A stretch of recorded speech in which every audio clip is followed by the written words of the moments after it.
In this video I will show you a fun and easy DIY project. It's affordable and the result is pretty unique.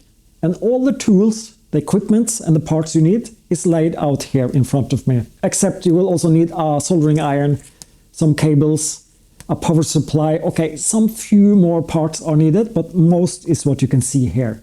And what is it all about?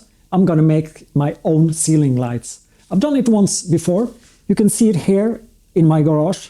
They have worked perfectly. And now I'm gonna make the same upstairs, just a bit simplified. I will be using these DIY channels and inside I will put LED strips. My room upstairs is 3 meters long and these channels are 1 meter each. So it's almost a perfect fit, but they are in total a bit too long. So I need to chop off one of these 3 centimeters to make them fit. So my first task is to connect 3 of these channels.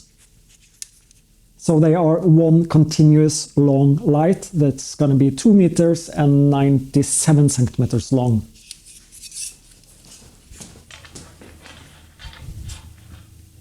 And this shows also a benefit with this solution. It's possible to cut down the lights to your exact dimension.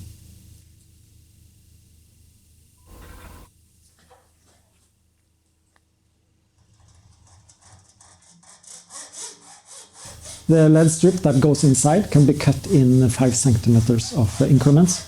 So I will make the LED strip 2 meters and 95, and I will have 1 centimeters of clearance on each end of the aluminium channel. And the aluminium channel is very thin, so it's very easy to cut it down with a hacksaw. The LED strip that goes inside is made of thin, flexible plastic.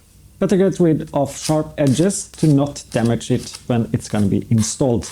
And also blow away metal chips from the sawing to avoid it shorting out the small electronic components on the LED strips.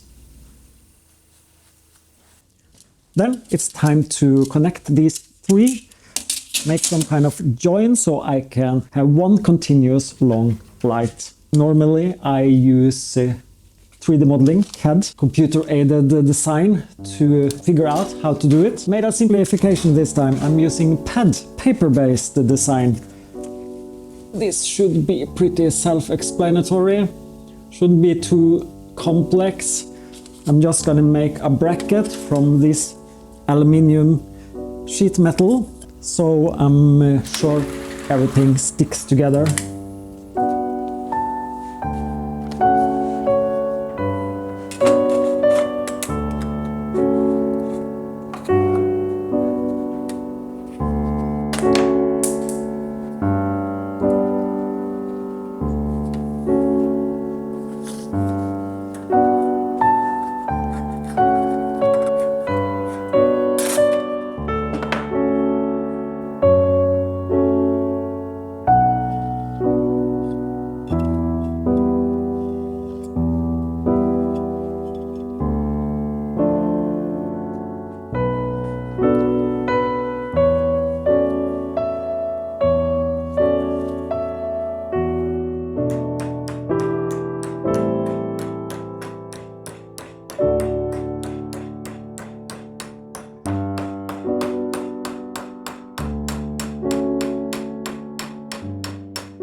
And then it's just to make 4 holes through this piece, and I'm going to use these 3mm rivets to connect it all, and I have a 3.2mm drill bit for it, and this aluminium super easy to drill through.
And just like that, I repeated the same job 5 more times. So now I have 3 ceiling lights to put on my upstairs storage room.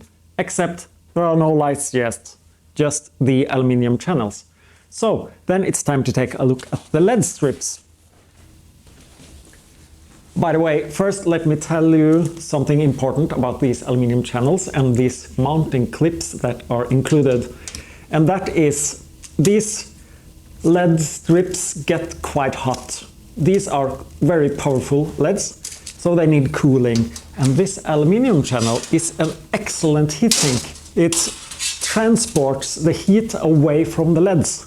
So it's very important that the channels are not mounted up under the ceiling, have a bit of a distance, and that is where these mounting clips come handy. Because when they are snapped into a groove here, let me see if I can do it, they will have almost a centimeter, maybe 7-8 millimeters of clearance from the ceiling and to the channels. And that's also why I made these joining brackets here not too tall to avoid them coming into conflict.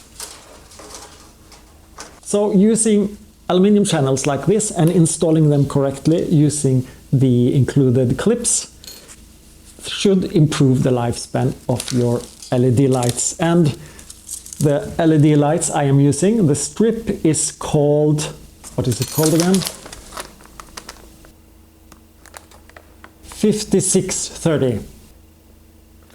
And the number there, it is the size of the individual bulb. The cheapest one you can buy is typically called 5050. That is 5 by 5 millimeters size of the bulb. So this is 5.6 by 3. And yeah, this type is quite bright and delivers a good light. That's my experience after testing a lot of them. What's most important is what it says here. CRI 80 to 85. CRI is for color rendering index, and that's the quality of the light. 80 to 85 is pretty good. 95 and above up to 100. 100 is maximum. That is like the best light source you can have when it comes to LED, and they are quite expensive. So they get more expensive the higher rating you have. 80, 85, I think that's a pretty good middle ground. Pretty good quality of the light, but not too expensive. 5 meters of this cost me $17 US, so it's a bit more than $3 per meter. The aluminium channels, by the way, cost approximately the same. So yeah, I think this is a good solution, cost and the light you get out of them. Before I'm gonna install them, they have a tape on the backside. I need a bit longer cables. These are very short. I need to have a bit more reach to connect them to the power supply. First job then is to replace this cable with a longer one and then just glue them inside the channels.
the ceiling lights are made, fabricated, and I must say it's kind of cool having almost 3-meter long ceiling lights and only 1 centimeter wide.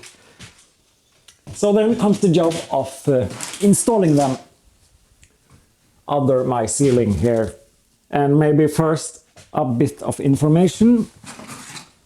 This is the power supply I will be using. 12 volt, 200 watts. That's what these are rated for. That's way too much. It can't really be too much, can it? 120 watts, that's approximately what the power consumption is for my ceiling lights. Having a bit of overhead, 80% of maximum is what you really should have on these power supplies. So that is fine. The idea now is to mount this up here. That's why you can see a hole here in my ceiling. This tile goes in here. So when I am done, you won't see the power supply, it will be up here. I think you can barely see the power outlet there, so I'll just leave this power supply here and plug it in. Can't be much easier than that. And I also need to drill some holes here to put the cables through for the ceiling lights. But first of all, need to put up these small clips. And I want them to be straight in a straight line, of course. That is why I'm going to use this one.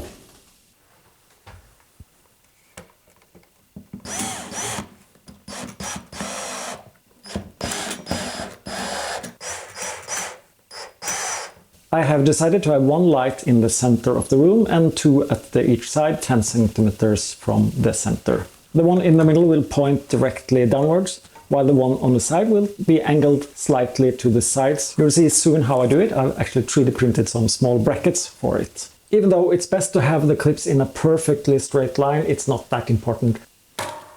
The mounting clips have some flex to it, and the aluminium channels as well. I'm using a 3.5mm in diameter screw, 16mm long, to put on the metal clips.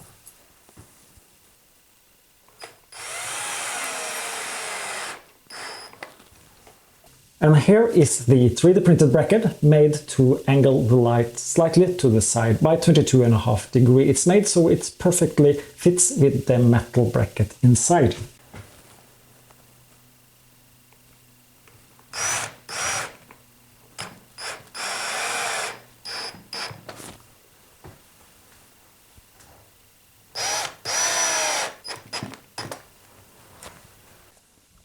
All the mounting clips are installed, so then it's just to put up the ceiling lights. Maybe you can see some lights over there. If you are confused, I've just flipped around the camera compared to how it was previously. So this is into my white room, my working space upstairs. It's temporarily a mess. It's a storage room now for everything that's really supposed to be in here. But now let's put on the ceiling light to see how bright it's going to be in here. And yeah, you might notice a light over there. So this is where I am normally coming up.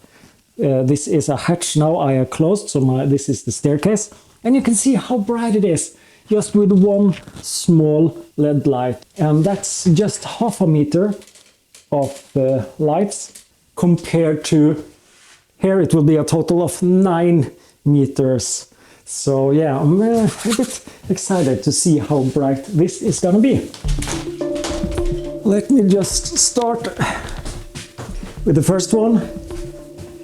I know it's a bit fiddly to enter into these clips here because it's a very small groove that you're gonna go into. They are not too strong, so you need to attach a couple of them before it can hold its own weight.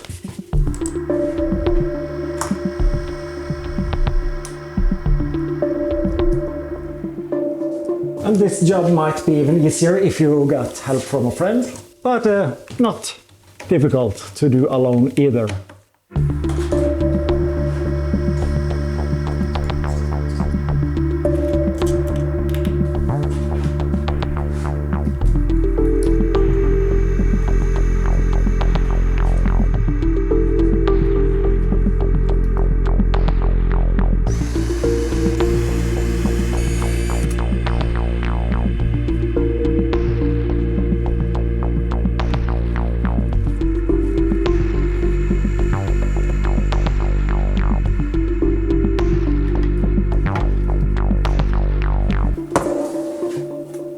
Right, and then comes the exciting part, the test, the final test, turning them on.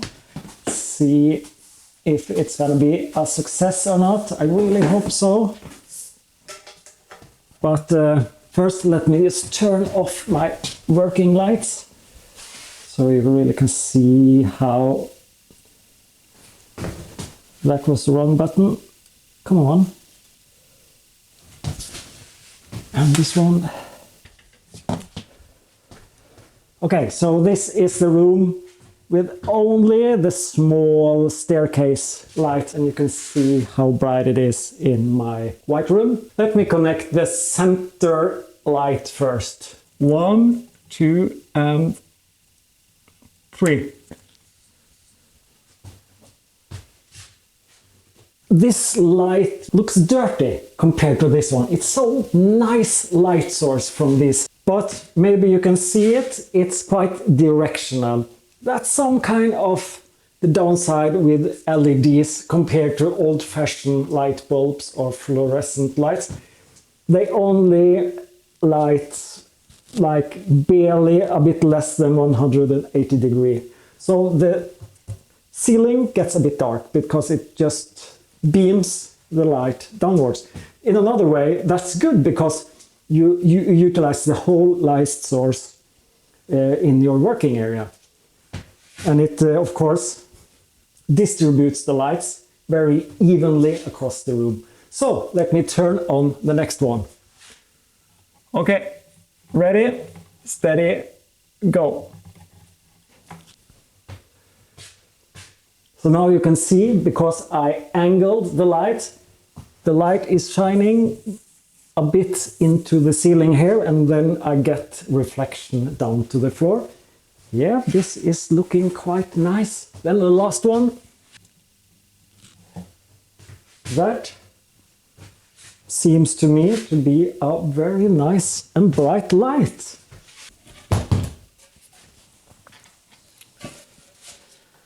Just checking if the power supply gets hot. It was barely warm.